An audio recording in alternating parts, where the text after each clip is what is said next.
Assalamualaikum warahmatullahi wabarakatuh. Baiklah, saya Fahlusi Janaini, NIM 20016149, akan menjelaskan materi tentang keterampilan berbicara dalam bentuk membaca berita atau menyiar. Yang poin pertama yaitu saya akan menjelaskan tentang pengertian bahasa penyiar. Bahasa penyiar adalah bahasa yang sangat komunikatif. Dengan demikian, seorang penyiar harus pandai berbicara dengan bahasa yang mudah dipahami oleh pendengarnya. Poin kedua yaitu langkah-langkah membaca berita.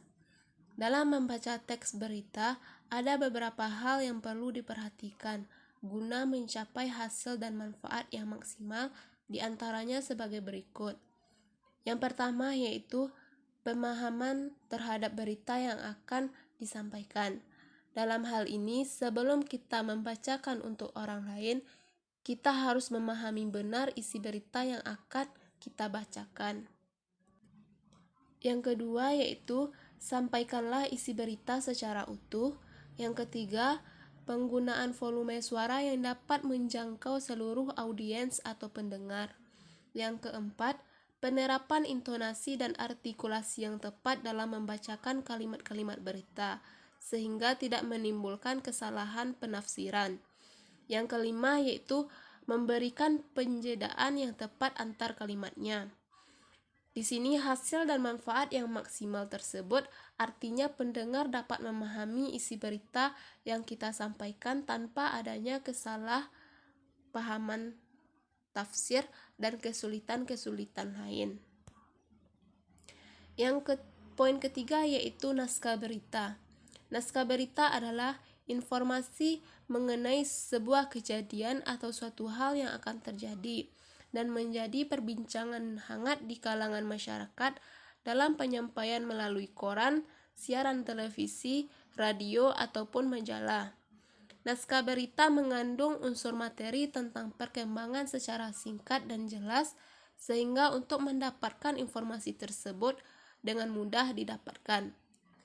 Syarat naskah berita yaitu sebuah teks bisa diterima di masyarakat apabila berita tersebut memenuhi persyaratan yang mengacu pada ciri teks beritanya.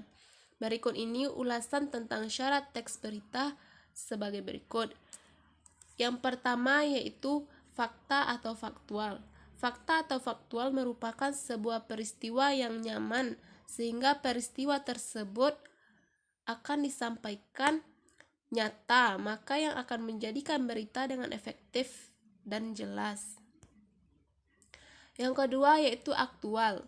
Aktual merupakan sebuah teks berita yang wajib dalam sebuah peristiwa yang baru dan yang akan disampaikan sehingga terjadi masih hangat untuk diperbincangkan dalam kalangan masyarakat. Yang ketiga yaitu seimbang. Seimbang merupakan teks peristiwa di mana memiliki atau tidak boleh memihak kepada siapapun sehingga beritanya akan menjadi seimbang dan dapat diterima dari pihak manapun. Yang keempat, lengkap. Lengkap merupakan sebuah berita yang memang wajib untuk menggunakan unsur dari semua peristiwa sehingga wajib untuk dipenuhi dari unsur dan dari struktur teks beritanya. Yang kelima yaitu dibuat semenarik mungkin. Dibuat dengan menarik merupakan teks berita dengan peristiwa yang akan disajikan dengan memiliki judul yang menarik, karena akan diterima banyak orang dan lebih tertarik untuk membaca berita yang dipublikasikan. Yang keenam yaitu sistematis. Sistematis merupakan sebuah berita yang disajikan secara sistematis sehingga dapat berurutan supaya lebih jelas dan padat hingga lebih mudah untuk dipahami banyak orang. Yang keempat yaitu praktik baca berita. Di sini saya telah membuat suatu contoh berita yang terdiri dari pembukaan, isi, dan penutup. Baiklah, hanya sekian yang dapat saya jelaskan. Salah dan janggalnya saya mohon maaf. Wabillahi taufik wal hidayah. Wassalamualaikum warahmatullahi wabarakatuh.